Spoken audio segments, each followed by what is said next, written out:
Herkese merhabalar, kanalıma hoş geldiniz. Bugün sizlerle bu runner modelini yapıyoruz. Bunu ister runner olarak ister sehpa örtüsü olarak da kullanabilirsiniz. Bu şekilde sarkıtarak, isterseniz sarkıtmadan da masanın üzerinde o şekilde de kullanabilirsiniz. Yapılışı çok kolay, görüntüsü farklı duruyor. Bu modeli de ben çok beğendim. Kanalıma hala abone değilseniz kanalıma ücretsiz abone olabilir. Zili açarak sıradaki videolardan anında haberdar olabilirsiniz. Modele başlamadan şunu da belirtmek istiyorum. Bu model ütü isteyen bir model. Bunu ütülenebilir ipleri tercih ederseniz sizin için iyi olur arkadaşlar. Çünkü ütülendikten sonra bu şekilde kendini gösteriyor. Modelin yapılışına geçmeden önce bir beğeni atarak videoma destek olabilirsiniz. Şimdi sizi bekletmeden hemen modelin yapılışına başlıyoruz. Ben yurt dışında yaşıyorum. Bu şekilde yabancı marka kullanıyorum. Amerika'da Hobby Lobby mağazasından alıyorum. 2 mm örgülü makrome ipim. İp alırken şu özelliklere dikkat etmeniz gerekiyor. %100 koton makrome ipleri almayın. Onları alınca sert olacak.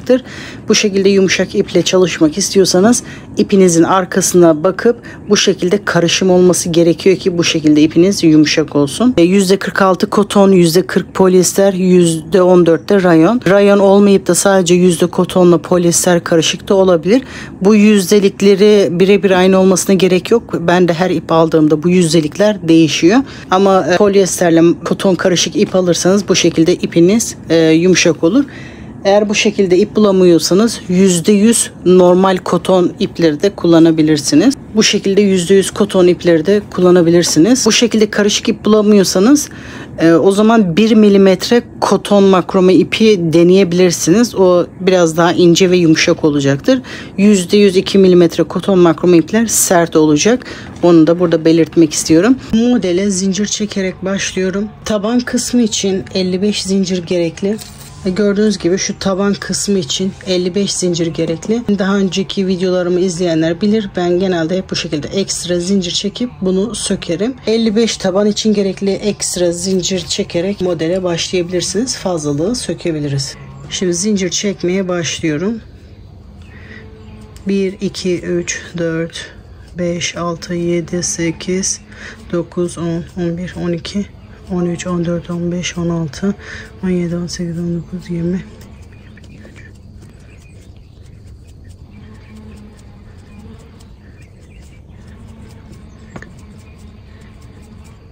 Şimdi 55 tane taban kısmı için zincir çektim. Ekstra da zincir çekiyorum. Ne olur ne olmaz. Yetmezse kullanırız. Fazla gelirse de sökeriz. Şimdi ilk zincire hiçbir işlem yapmıyorum. İkinci zincirin içinde bir sık iğne yapıyorum. 4 zincir. Tığıma 2 sefer doluyorum.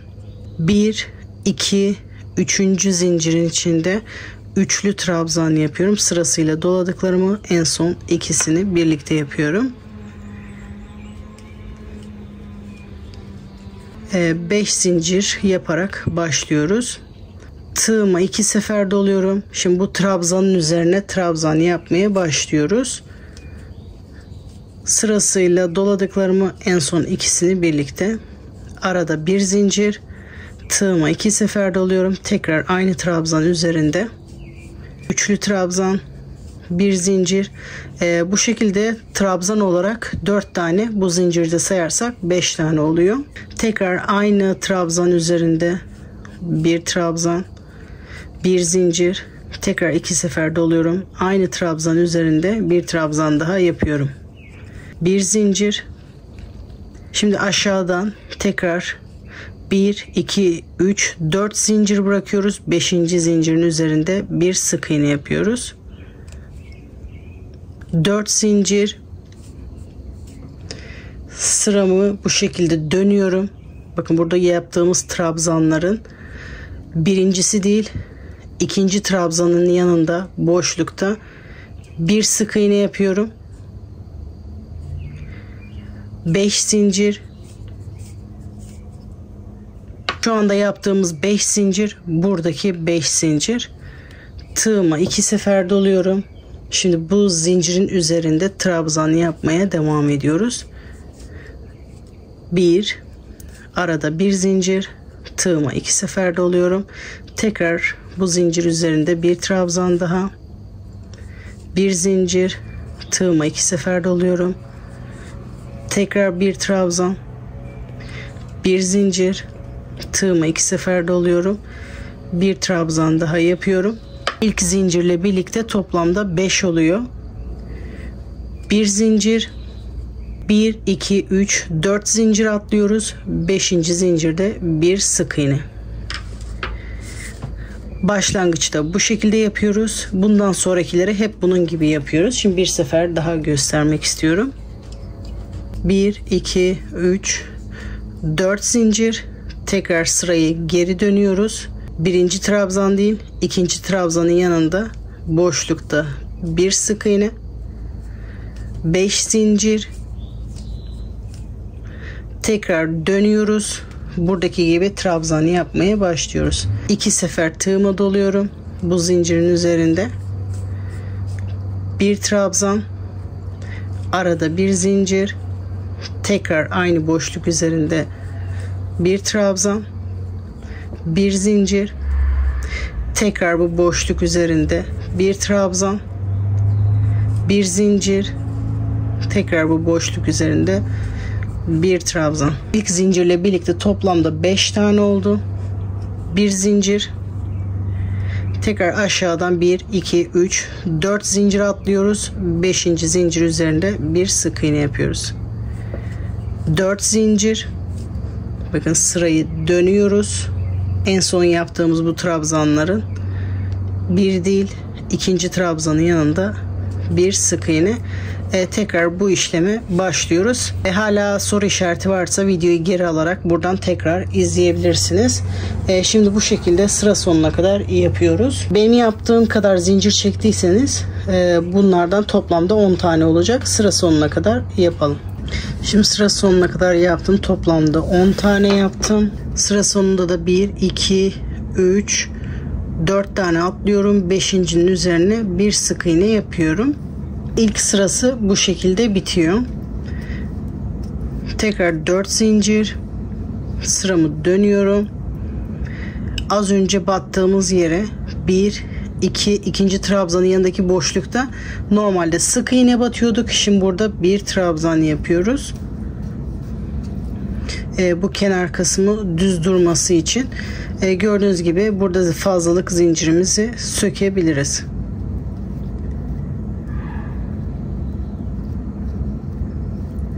Bu şekilde yapıyorum. Başlangıç noktasına kadar söküyorum.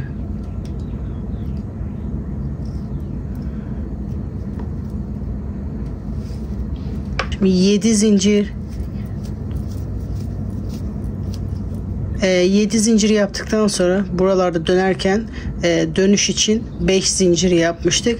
Hemen trabzanın yanında bu zincirin içinde bir sık iğne yapıyoruz. Bu şekilde kenarımızı oluşturuyoruz. 4 zincir, diğer kısma geçiyoruz. Burada 5 zincir yapmıştık. Hemen trabzanın yanında burada bir sık iğne yapıyorum. 4 zincir, sıradaki boşlukta hemen trabzanın yanında bir sık iğne yapıyorum. 4 zincir, diğer kısma geçiyorum. Trabzanın yanında hemen boşlukta bir sık iğne yapıyorum. Bu sırada biraz toparlıyor. Bakın normalde bu şekilde yayık duruyordu. Bu sırayı yapınca burada toparlanıyor. Bunu şimdi sıra sonuna kadar, bunun tepesine kadar yapalım. Şimdi sıra sonuna kadar geldim. Sonuncunun tepesine de battım. Şimdi kenar işlemi yapıyoruz. 4 zincir, tığıma 2 sefer doluyorum. Burada 4 zincir çekmiştik. 4. zincirin içinde trabzan yapıyoruz. Sırasıyla doladıklarımı en son ikisini birlikte bu şekilde yapıyoruz. Şimdi yeni sıraya başlıyoruz. Aynı buradaki gibi. 4 zincir. Sırayı dönüyorum. Buradaki sık iğnenin tepesine batarak, bakın 2 sefer doladım. Buradaki sık iğnenin tepesine batarak bir trabzan yapıyorum. Üçlü trabzan. Burada yaptığımız işlemi yapmaya başlıyoruz. 5 zincir, tığımı 2 sefer doluyorum. Şimdi bu trabzan üzerine 4 tane daha üçlü trabzan yapıyorum. Bir zincir çekiyorum, tekrar 2 sefer doluyorum. Bir trabzan daha, bir zincir, bir trabzan, bir zincir, tekrar 2 sefer doluyorum, bir trabzan daha yapıyorum, bir zincir. Şimdi sıradaki sık iğnenin üzerine bir sık iğne yapıyorum, 4 zincir, sıramı dönüyorum. Burada yaptığımız trabzanların ikinci trabzanın yanında boşlukta bir sık iğne, 5 zincir, tekrar döndürüyorum, tığıma 2 sefer doluyorum. Şimdi bu zincir üzerine bu trabzanları yapıyoruz. Toplamda 4 trabzan yapıyorum. Arada bir zincir, ikinci trabzan, bir zincir, üçüncü trabzan, bir zincir, dördüncü trabzan. Toplamda 4 zincirle birlikte 5 oluyor. Bir zincir, buradaki sık iğnenin tepesine batarak bir sık iğne yapıyoruz.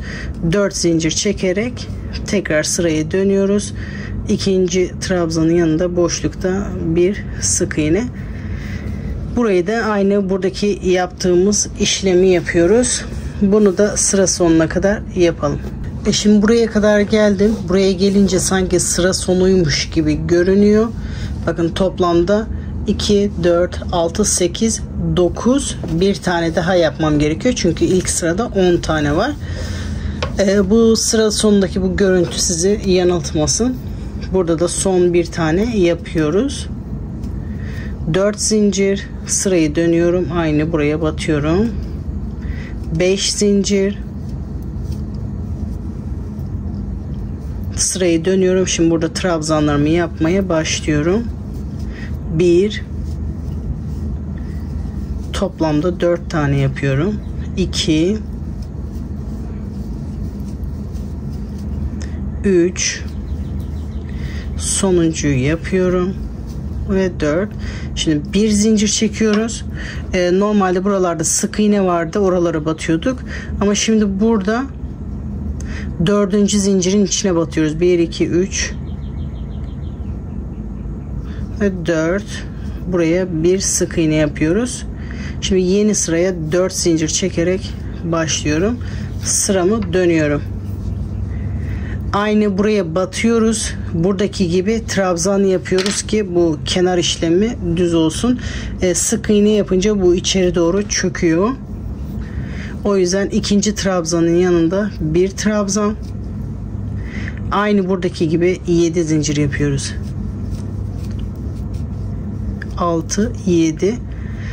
Şimdi burada yaptığımız 5 zincirin orada hemen trabzanın yanında bir sık iğne, 4 zincir. Şimdi şuradaki sırayı yapıyoruz. Bu 5 zincirin içinde trabzanın yanında bir sık iğne, 4 zincir. Burada trabzanın yanında bu 5 zincirin içinde bir sık iğne. Bunu da aynı buradaki sıra gibi sıra sonuna kadar yapalım. Şimdi sıra sonuna kadar hepsinin tepesine battım. Şimdi buradaki işlemi yapıyoruz. 4 zincir, tığımı 2 sefer doluyorum. Bakın buradaki sonuncu zincirin orada bir üçlü trabzan yapıyorum. Sırasıyla doladıklarımı, en son ikisini birlikte bu şekilde. Şimdi buradaki gibi başlıyoruz. 4 zincir, sıramı dönüyorum. Tığımı 2 sefer doluyorum. Bunun sık iğnenin tepesine batarak bir trabzan, 5 zincir, tığımı 2 sefer doluyorum. Bu trabzan üzerine 4 tane trabzan yapıyorum. Arada birer tane zincirle. 2,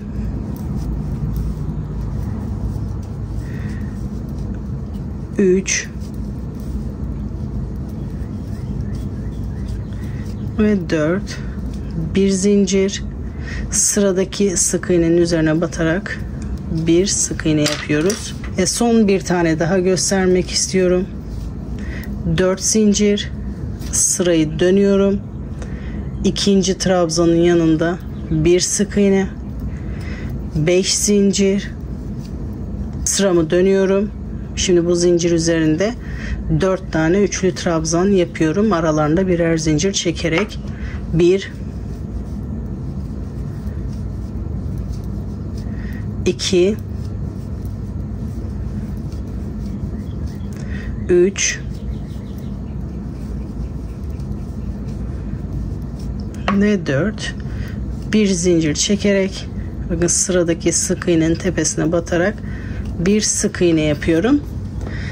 Gördüğünüz gibi örnek çok kolay. Hep şu iki sırayı tekrar ederek modeli büyütmek istediğimiz büyüklüğe kadar büyütüyoruz. Hala aklımızda soru işareti varsa videoyu geri alarak buralardan tekrar izleyebilirsiniz. Başlangıçlar hep aynı, bitişler hep aynı olacak. Bu dediğim şekilde yaparsanız bu kenarlar düz bir şekilde ilerler. Şimdi ben bir tane hazırladım. Yapmak istediğim uzunluğa kadar yaptım. Biterken de normal şu zincirli kısımla bitiyor. Ekstra bir işlem yapmıyoruz. Gördüğünüz gibi burası benim bitiş yerim. Bakın şu anda ekranda gördüğünüz gibi hafif yan duruyor. Ben bunu ütülerken bu şekilde düz ütüleyeceğim. Benimki niye yamuk duruyor gibi düşünmeyin. Şu anda ütülenmemiş hali. Püskülleri taktıktan sonra ben bunu tersten ütüleyeceğim. Gördüğünüz gibi bende de hafif eğri duruyor. Ama bunu ütülerken düzleterek ütüleyeceğim. Siz de aynı şekilde yapın. Şimdi püskül yapılışına geçebiliriz. Püskül yapılışını kısaca göstermek istiyorum. Yaklaşık 40 santim uzunluğunda 2 adet ip hazırlıyorum. Elimize sararak yapacağız. Elimize her sardığımız ip püskülün kalınlığını belirleyecek. Ne kadar ince yaparsanız o kadar az ip gider. Ne kadar kalın yaparsanız o kadar çok ip gider. İlk önce bir 20 taneyi denemek istiyorum. 20 tur sarıyorum. 3, 4, 5, 6, 7, 8, 9, 10, 11, 12, 13, 14, 15, 16, 17, 18, 19 ve 20. 20 şu anda benim için ideal. 20 defa sardıktan sonra ipimi kesiyorum. Şimdi ipimin tekini alıyorum. Sardığım ipin içinden beri geçiriyorum. Bu ipimi ortalayarak buradan 2 sıkı düğüm atıyorum. 1 ve 2. Bağladığımız ipleri tutuyorum elimde. Bu aşağısını da elimle düzeltiyorum. Sonra diğer ipi alıyorum. Püskülün boyunda şu şekilde tutuyorum.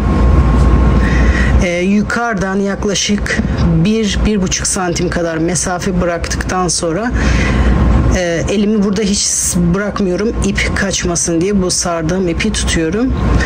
Bu şekilde ipimizin yettiğince 2, 3 ve 4 tur sararak yapabilirsiniz. Ben 4 tur sardım.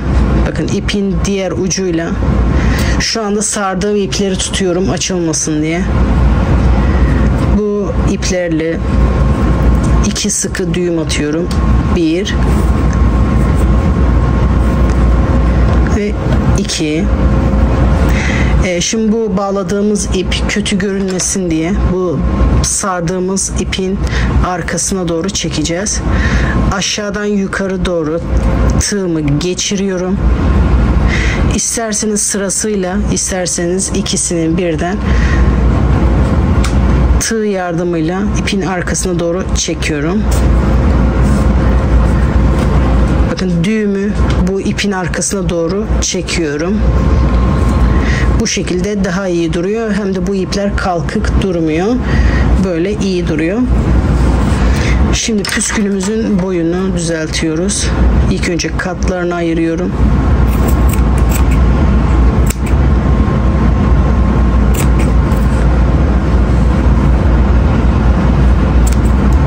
Sonra bütün katlarını ayırdıktan sonra püskülü düzeltiyorum ve boyunu düzeltiyoruz. Hepsi aynı boyda olsun diye.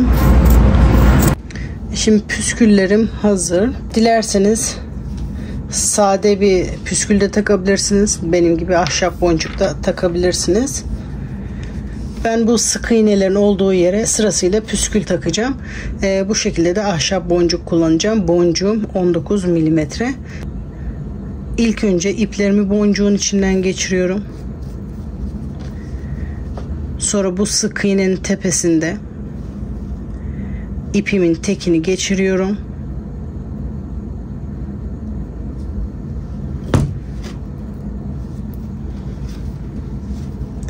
Sonra sıkı 2 düğüm atıyorum.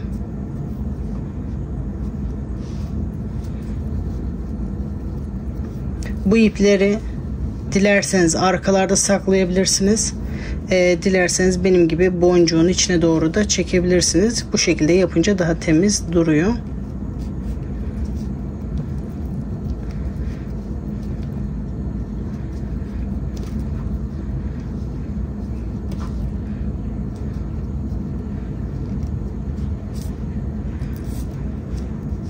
Sonra da bu bağladığımız püskülün etrafından beri püskülün içine doğru çekiyorum. Bu işlemi iğneyle de yapabilirsiniz. Tek tek. Boncuğun içinden geçirirken de iğneyle yapabilirsiniz.